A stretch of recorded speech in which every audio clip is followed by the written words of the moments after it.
En mayo el rosa está de moda y la temporada ciclista da un pasito más disputándose la primera vuelta grande, la más dura y en el lugar más hermoso del mundo.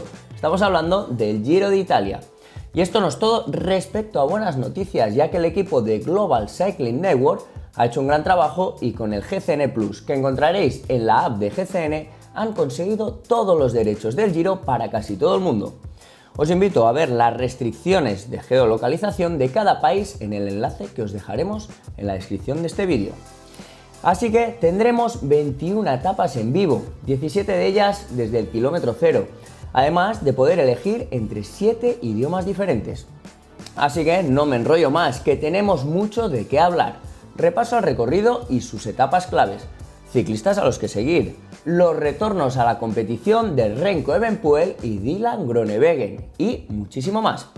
Serán 3 semanas completas de ciclismo en esta 104 edición de una carrera que comenzó allá en el 1909. En total, este año se tendrán que cubrir 3.480 kilómetros en 21 etapas, las cuales se dividirán 2 contrarrelojes, 8 días de montaña, 7 días de alta montaña y 5 días llanos. Pero ojo, que en el Giro cada día es una aventura, así que los días llanos pueden deparar sorpresas. Va, no me enrollo más, meto el globo y profundizamos en ello. El banderazo de salida se dará en Torino o Turín este sábado 8 de mayo con una contrarreloj llana de 9 kilómetros que decidirá el primer portador de la maglia rosa como líder de la clasificación general. Después será el turno de los velocistas en la segunda etapa para pasar a una tercera etapa rompepiernas dirección Canale. Y sin tiempo para el respiro llegará la primera meta en alto después de una etapa de 187 kilómetros donde subirán el Colle Passerino, de poco más de 4 kilómetros de largo con una pendiente media al 10% y algún tramo al 16%, justo antes de 2,5 kilómetros ondulados para un final en Sestola. A partir de aquí los corredores tendrán una etapa llana y casi recta que los llevará hacia la costa del Adriático con un final en Cattolica justo antes del primer final en alto de verdad. Etapa 6 desde Grotte di Frasassi, una de las cuevas más grandes de Europa, hasta Scole Piceno. Deberán ascender el San Giacomo, que ya se subió en el 2002, 15,5 kilómetros al 6%, aunque de segunda categoría en el Giro de Italia. Será un buen medidor de quién o quién no está para disputar la general de la ronda italiana. 3.600 metros ascendidos en 160 kilómetros. Suena duro, ¿no? La séptima etapa debería ser otra para los velocistas, para pasar a otro final en alto en la octava, esta vez en Guardia San Framondi, domingo 16 de mayo para que lo apuntéis. 160 kilómetros sin un metro llano. 4 altos puntuables y otras 2 cotas que creemos que deberían estar categorizadas. Final en el puerto de primera Rocca di Cambio, en la estación de esquí de Campo Felice, con pistas de grava y con doble dígito en las pendientes. Siempre hay debates sobre los sectores de grava en una vuelta grande, pero a la mayoría de nosotros nos crea esa incertidumbre y le prestamos más atención a la etapa. Al día siguiente parece ser para los velocistas, aunque con un par de ondulaciones durante la etapa, y ya los corredores tendrán un merecido descanso el martes 18. Y no guarden sus bolígrafos, ya que el miércoles 19 de mayo el Giro de Italia hace un guiño a la Strade Bianche en una etapa de 162 kilómetros hasta Montalcino.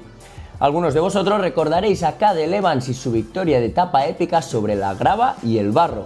Esta vez tendrán 35 kilómetros de Sterrato, algo más del doble que en 2010, y 4 sectores siendo el más largo de 13,5 kilómetros, y el último será el que lleve a los corredores a la subida Passo di Lumo Spento, así que ese día no nos lo podremos perder. Y ya pasado el ecuador de la carrera, el viernes 21 de mayo no será el día que debemos apuntar en la agenda, a menos que sople el viento.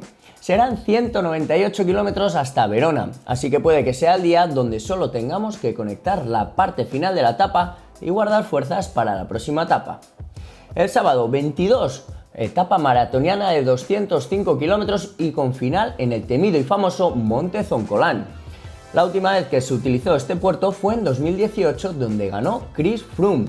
Esta subida es de las consideradas más duras del mundo en lo que el ciclismo profesional se refiere, con 14 kilómetros al 8,5 de media, con los tres últimos a una media del 13% y con rampas máximas del 27%.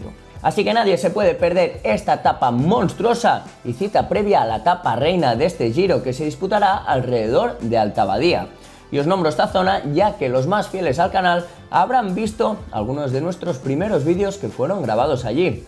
Así que el domingo los corredores se tendrán que enfrentar a otra etapa larguísima en Cortina d'Ampezzo de 212 kilómetros y con 5.700 metros ascendidos. ¡Ojo a eso!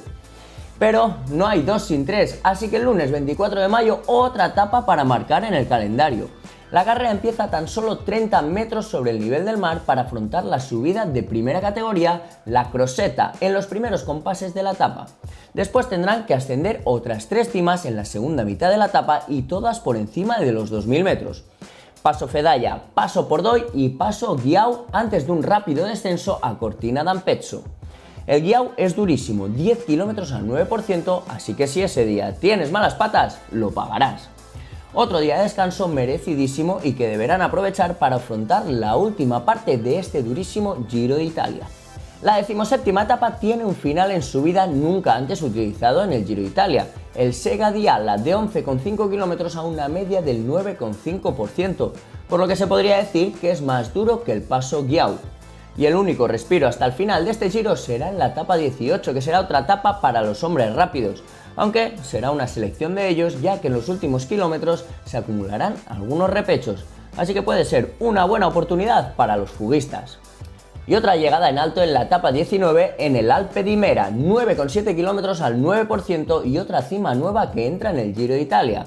Y si echamos un vistazo a la penúltima etapa nos encontramos con una primera subida de 24 kilómetros al 6,2%, incluyendo un pequeño descenso en medio de la ascensión. Estamos hablando del Paso San Bernardino y este es el último día que deberéis apuntar en el calendario el sábado 19 de mayo.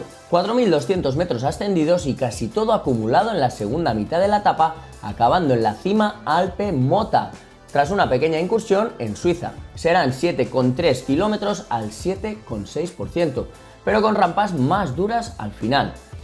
Y ya, para colofón y poner final a este Giro de Italia, una contrarreloj llana de 30 kilómetros en Milán y veremos si esta decide la clasificación general antes de la última etapa o tendremos emoción hasta el último día. Y hasta aquí el recorrido que tendrán que enfrentar los corredores en este Giro de Italia, así que ahora echaremos un ojo a los protagonistas, a los ciclistas. Aquí cada uno tiene sus favoritos y hay muchos aspirantes al maillot rosa en Milán. Por un lado tenemos a un joven Renko Evenepoel, capaz de sorprendernos, pero es su primera carrera del año y su primera vuelta grande. Por otro lado tenemos a Egan Bernal, el cual no está en su mejor momento después de los problemas de espalda del pasado Tour de Francia, pero con algún buen resultado como el Tour de la Provenza, cuarto en Tirreno, tercero en Strade Bianche, así que puede ser un buen hombre para la etapa de grava. Egan estará apoyado por un gran equipo con Castroviejo, Martínez, Sosa o Sivakov. Otro ciclista que estará esperando ansioso a la montaña es Simon Yates, que como todos sabemos tiene asuntos pendientes con el Giro de Italia. Quien nos recuerda su derrumbe espectacular hace 3 años en la 18ª etapa, perdiendo el maillot rosa e incluso saliéndose del top 10 de la general. Seguro que os acordáis, ya que fue el día de la hazaña de Chris Froome y fue una etapa espectacular. Pero no hay duda de que Yates aprendió mucho de aquella experiencia. Seguro que viene con la moral alta del Tour de los Alpes y confiado en su equipo. Por otro lado tenemos a Jai Hindley, el subcampeón del año pasado, por detrás de Tao, que este año no defenderá el dorsal 1. Hindley aparecerá con los colores del DSM y será difícil igualar o mejorar su anterior Giro, ya veremos. Mikel Landa será el líder del Bahrein Victorious y es un corredor al que Italia se le suele dar muy bien. Viene a hacer tercero en Tirreno y un 8º puesto en País Vasco y estará respaldado por Pello Bilbao, el cual ha demostrado estar en un espectacular momento de forma. El joven corredor del Astana, Alexander Blasov, fue uno de los corredores a seguir en el pasado Giro, pero fue eliminado por una enfermedad en la primera semana. Demostró en el Tour de los Alpes que puede escalar a ritmo de Yates, así que puede que esté luchando por el podium en Milán. El siguiente corredor ya sabe lo que es vestir el maillot rosa y de qué manera. Joao Almeida se aferró en él en el pasado Giro hasta que lo perdió en la penúltima etapa. Este año ya tiene buenos resultados como tercero en el UAE Tour, sexto en Tirreno y séptimo en Cataluña. Su compañero Fausto Masnada también hizo un gran Giro y se presenta en buen estado de forma, pero ambos, sobre el papel, deberán respaldar a Renko Evenepoel. El estado de forma de este es una incógnita, sin competiciones y después de su caída en Lombardía. El equipo de Eukenic tiene buenas cartas con las que jugar en este Giro. Hugh Carty será otro corredor a vigilar, con su extraordinaria actuación en la pasada Vuelta a España y asomando la cabeza en los momentos clave de esta temporada y con toda la montaña del Giro, cuanto más duro, más Carty. El Trek Segafredo se presenta con un Nibali maltrecho después de fracturarse su muñeca.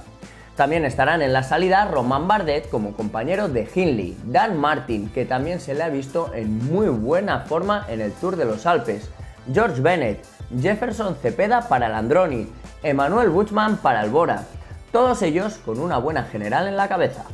Y para victorias parciales y espectáculos podríamos nombrar aquí a Peter Sagan, que volvió a levantar los brazos en Romandía. La incógnita de Dylan Groenewegen y su regreso a la competición. Se encontrarán con muy buenos velocistas como el pequeño Caleb Ewan, Elia Viviani, Fernando Gaviria o el italiano Giacomo Nizzolo. En la lucha contra el crono tenemos a Filippo Ganna como el hombre a seguir, pero encontrará rivales como Remy Cavagna, Almeida, Víctor Campenaes, Bill Bartan, Nelson Oliveira, Alex Dowsett y Jan Tratnik, aunque habrá que echar un ojo al joven Renko Evenepoel. ¿Cuál creéis que será el podium en Milán? ¿Y el protagonista el que nos hará vibrar más en este Giro? Os dejo la sección de comentarios para que nos lo digáis. Y seguimos con el programa y pasamos a la carrera más importante de la semana pasada, que fue la siguiente parada del World Tour masculino, el Tour de Romandía. El martes tuvimos la contrarreloj de apertura, con los Ineos Grenadiers copando las 3 primeras plazas. Sorprendentemente, Filippo Ganna no fue uno de esos 3, que solo logró ser noveno. Fue Rohan Dennis quien se llevó su segunda victoria del año con Geraint Thomas y Richie Porte en segundo y tercer lugar respectivamente. Peter Sagan también consiguió su segunda victoria del año en la primera etapa en línea el día siguiente, un resultado que le augura muy buenas actuaciones en el próximo Giro de Italia. Fue Sonny Colbrelli el segundo ese día, pero se recuperó al día siguiente consiguiendo su primera victoria del año. Después le tocó el turno a Marc Soler en la tercera etapa, donde el corredor del Movistar atacó en la última subida del día y se hizo en solitario con la victoria con una ventaja suficiente para vestirse con el maillot amarillo de líder. Sin embargo, la clasificación general se jugaría en las 2 últimas etapas. La primera de ellas, la etapa reina, celebrada en condiciones típicas del Tour de Romandía, es decir, con mucho frío y con mucha lluvia. Tanto así que los organizadores decidieron neutralizar el descenso previo al ascenso final hasta meta. Una buena idea en teoría, pero en la práctica la escapada no se ralentizó mucho y el grupo sí, y al final obtuvieron 2 minutos adicionales. Y así, durante bastante tiempo parecía que Magnus Cort haría lo impensable y se llevaría tanto la etapa como la general. Sin embargo, como siempre, una vez que el grupo y los principales favoritos comenzaron a perseguir en serio, la ventaja cayó y vimos un mano a mano entre los mejores escaladores del día, que fueron Michael Woods y Geraint Thomas. En la disputa del sprint, Thomas se fue al suelo y Woods se hizo con la victoria y con el maillot de líder. Thomas compensó con creces ese error el día siguiente en la contrarreloj, no con la victoria de etapa, que fue para el francés Remy Cavagna. Pero al terminar tercero, Thomas hizo más que suficiente para sellar la victoria en la general y su primera victoria desde el Tour de Francia del 2018. Esta carrera arrancó el viernes con un breve prólogo ganado por la velocista Lorena Vives del Team DSM y con su compañera Kirchmann en segunda posición. Emma Norsgaard se imponía al día siguiente superando a Confalonieri en la línea y tal fue la velocidad de estas dos corredoras que picaron 2 segundos a Kirchmann en tercer lugar. Un extra de confianza para Norsgaard para afrontar la segunda y última etapa en línea en la que no solo defendió su liderazgo en la carrera, sino que logró su segunda victoria en 2 días. En realidad tercera, ya que también ganó la clasificación general. Y hasta aquí el programa Racing de la semana, pero recordaros que con el GCN Plus podréis seguir el Giro de Italia y muchísimas carreras más en directo. Y otras podréis ver los mejores momentos como el Tour de Ruanda que se está disputando actualmente. Además de documentales y muchísima más información relacionada con las dos ruedas. Y si os ha gustado este vídeo, hacednoslo saber con el pulgar hacia arriba y compartirlo con todos vuestros compañeros de grupeta. Os lo ha presentado Óscar Puyol para GCN Racing en español. ¡Feliz Giro! ¡Chao! ¡Salud y pedales!